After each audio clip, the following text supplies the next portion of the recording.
Ladies and gentlemen, my name is Matt, I am the American-Canadian Gamer, and welcome to your daily live commentaries here today playing some Battlefield 4. This game's finally somewhat working for me. I had a little commentary going last match, and then the game decided it wanted to crash.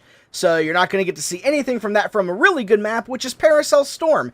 And so now we're here on Operation Locker, which is probably the worst map I've ever played in a Battlefield game. This map is just boring to play, but if I get a good live commentary out of it that's worth watching, I'll have it uploaded. So if you're seeing this, I think it's at least worth uploading.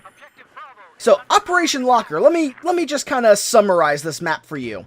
A lot of narrow corridors and a lot of narrow corridors. That's really all this map amounts to, is narrow corridor after narrow corridor and choke point after choke point after choke point. And what eventually happens, you get these situations here where the teams just kind of line up and hide behind doorways and hide behind walls and just unload into various areas trying to kill each other, and nothing gets done.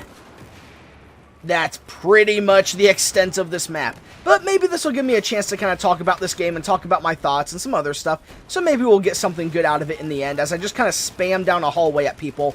And maybe I'll actually get a kill. Nope, nothing. Although on this map, my longest kill streak ever actually has occurred on this map because I did just sit in one spot unloading on a bunch of people, getting a bunch of kills over and over and over again. And this is pretty much the extent of it, or will just be people running out here and dying like this. And sometimes, yes, one team does get behind the other. There's a guy back there, for instance, right now, which I just took down. But generally, you get these just nothing but these messes. And that's a squad mate. The green tint just made it look like it might have been an enemy's name. So let's talk about a couple of things really quick. Battlefield. When it works, I love this game to death, but that's a big when it works. It doesn't always work. It doesn't like to work all the time. But when this game runs, it is such a good game, and I love it to death so much. Okay, that guy's down. There's a sniper there. He's down. Narrow corridors, another guy. And he finally got me. All of that, and it's just this one guy camping around a corner, which that's what this map is. It's a lot of guys sitting around a lot of corners, just aiming and using the contextual lean to take each other out. And it's pretty much whoever gets to C first and grabs it first is pretty much the team that's going to win.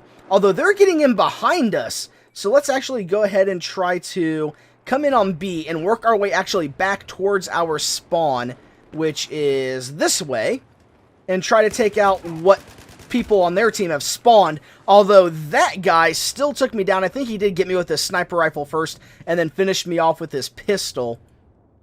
But yeah, this isn't going to go well. I have a feeling that my team is going to get completely stumped. They're already taking A from us. So let's go ahead and actually, no, we'll respawn at B again. And hold on, I'm actually going to join a squad that has more people in it so that I have more spawn locations available to me. And that cost me my life, but that's okay because hopefully I'll be able to spawn in a halfway decent location and I'll be able to go through and tear some people down. Is that the same guy that got me last time? I'm not quite sure. Probably. He killed me with the same weapon and it looked like he had the same sniper rifle. So this guy, my squad mate up here, is up here by what looks like to be the bulk of the action that they have behind our lines here. And I can't go that way. So let's work our way back up maybe. Pull out this weapon because we can actually see through the smoke and all the other lens flares and other effects that they have on this map.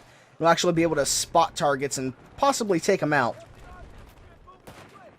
Or we can just switch back to the LMG. I don't know. No, switch back. There you go. That's what I wanted. Teammate, in my way. Now let's just let the suppression go away really quick. Okay, it doesn't look like they're actually sitting there anymore, so we'll move up a bit. Looks like we got a guy pushing from that direction. And it looks like they have been cleared from here. So let's just go ahead and try to hold here. We'll just sit right here and watch this choke point as our team takes this location. Am I not getting any more points? There's the points I'm getting. Okay, so we'll stay back here where I can get flag points, and we'll try to watch that choke point. which looks like we have received that. They have people coming in. There's one of them. And there's the other right behind him. And there's another one. They're everywhere already. So okay, this isn't going very well. This already it's not going well. And what really sucks here is that pretty much no classes are good except for assault and support. That's pretty much it. Recons can do some stuff, but you really need to put a lot of firepower downrange to do a lot of damage. And nobody's better at that than the support is, at least in close range. Which the LMGs in this game really aren't as good. The LMGs, I think, are a bit underpowered in Battlefield 4. I think they're a bit too weak. I think they could use a little bit of a buff. I think they're a little too slow to handle. They really get outclassed by assault rifles and carbines in pretty much every scenario. They're not even really effective at what they're good at, which is staying back and taking fire, or, you know, putting fire downrange from a distance. But then again, I also haven't been able to play a lot lately, so that could be completely different with some of the other LMGs you unlock, but that does seem to be the common consensus among players, is that you are unable to really be as effective as you possibly could be, and you really have to focus more around burst firing, and it's really much harder to set up a more feasible firing position without, you know, some type of support.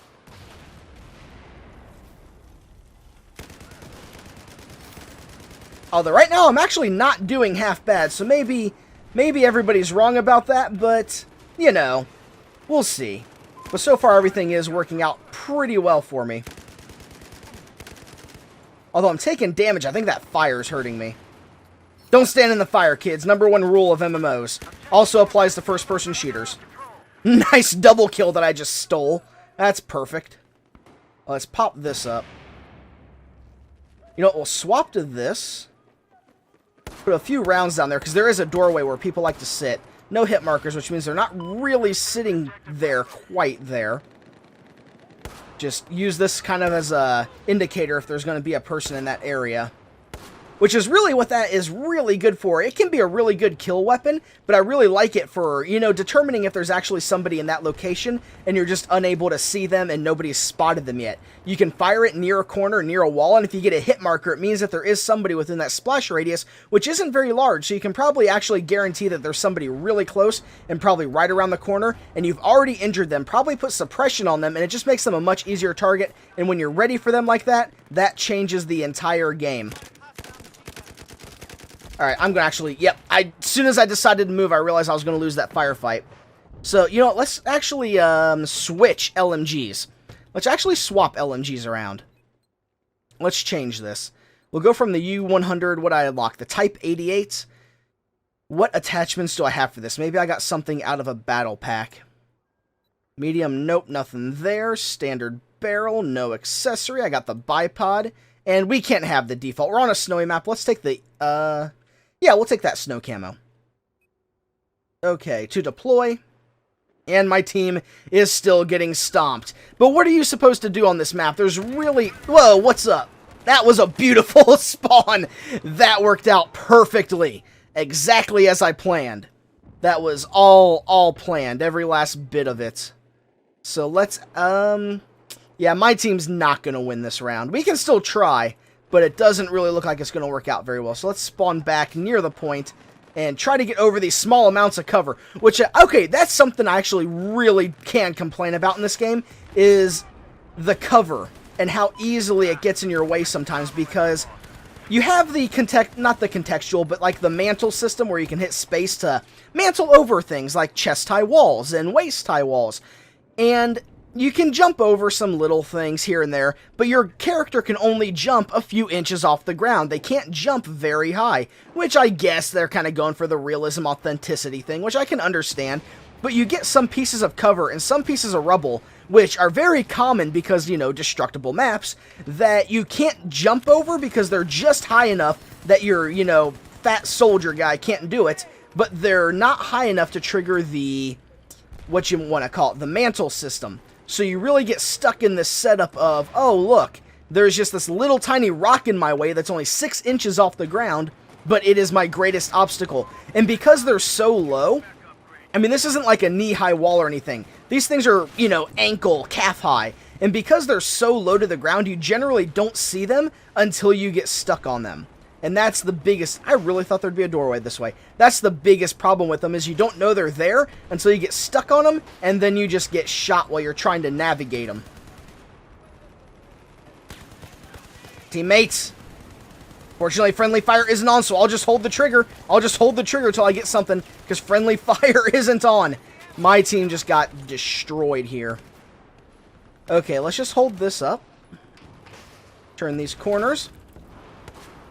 And this guy has the same idea. So let's actually just move, drop some ammo, and take our LMG back out, which actually has a really nice sized magazine. I did not expect that. And I couldn't get back around the corner. Still got the guy with the headshot bonus. Oh, something I want to mention too about the crashes. Something that I really hate about it the most. And I can understand the reasoning behind it. But something happens when you leave a game early. It, to me, seems like you don't get your unlocks, you don't get the XP or anything that you earned during that match. I mean, maybe that's just me, but somebody let me know if you have the same occurrences. You leave a match early, you don't get anything, which I guess is a system meant to prevent people or deter people from leaving a match early unless they absolutely feel like they have to because of some other obligation outside of the game, and it's not just a rage quit. Well, when you get kicked from the game because of a disconnect, or the game crashes, or there's a server crash, then you run into issues of you still lose everything. But even though it's a game crash or a server crash, I have this XP boost down here, which actually I went through already, that still gets used up, and then I don't get any benefits from it because everything decided that it wanted to crash. So yeah, really, really sucks. I've lost so much bonus XP because of systems like that. Or not because of systems like that, but because of crashes and stuff that has happened during the game. They do have a guy up here. Can I hit him from here? No, he's running away. Let's actually see if we can kind of get in behind them a bit. Let's see if we can pull the same thing on them. Nope. That they pulled on us. Nope. Nope. Good thing you went for that knife there and you didn't try to, shoot him in the back and help me. You had to, just run up to him and get that, animation assassination knife and commit war crimes. Which, yes, you do commit war crimes in this game. When you knife somebody, you steal their dog tags, and guess what? That's a war crime because now that country cannot identify that body. That's a legitimate war crime. That's illegal in war, and you will get punished for that, especially if your side loses. That will happen. I understand the gameplay mechanic behind it, but I just kind of find it ironic and just strange that that happens.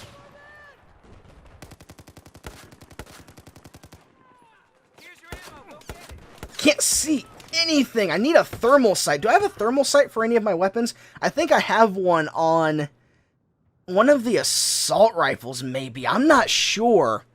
Let me actually check my other LMG. Do I have any kind of... Nope, not what I want to do. Do I have any other kind of sight for it? Yeah. Infrared. Okay, why can't I select it? What is it conflicting with? It's conflicting with this, okay. Take that, and we'll take the infrared. Okay, we'll take this, we'll deploy with this, and with that infrared sight, we'll hopefully be able to see through the smoke and the other effects. A lot simpler. Wow, that's weird looking. But I can see everything just fine and dandy, so it did help in the end. I got a kill assist, and I got a kill. That's a thermal grenade. Don't know if that was friendly or not. Probably friendly, considering it didn't actually light me on fire or kill me, which I should be thankful for. That was just a guy. That's another guy. That I couldn't get. There were two guys!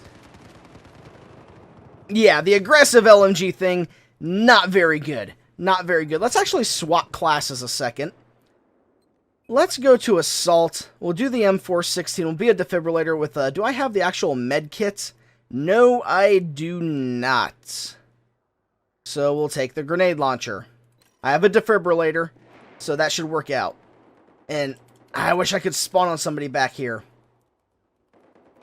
Unfortunately, I'm kind of stuck back here. We can't really do too much. I really don't know what to do in this situation because, as I said, this map is pretty much just choke points. There's really not much you can do outside of just push and maybe get fortunate and get past the right person at the right time. And nope, there we go. Team lost. Team lost that easily.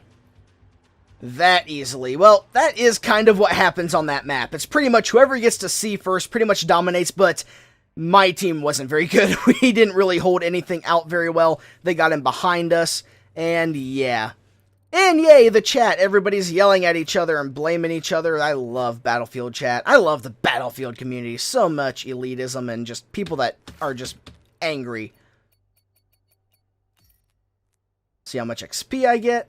And my overall boost, 2,300 points. So there you go, ladies and gentlemen. I hope you enjoyed this live commentary. And now that Battlefield seems like it's decided to want to work, and everything looks like it's actually working properly, even though it did have one crash, maybe we'll see a lot more of it. Maybe we'll see quite a bit more of it. So, as always, ladies and gentlemen, thank you so much for watching. My name is Matt, and I'll see you next time.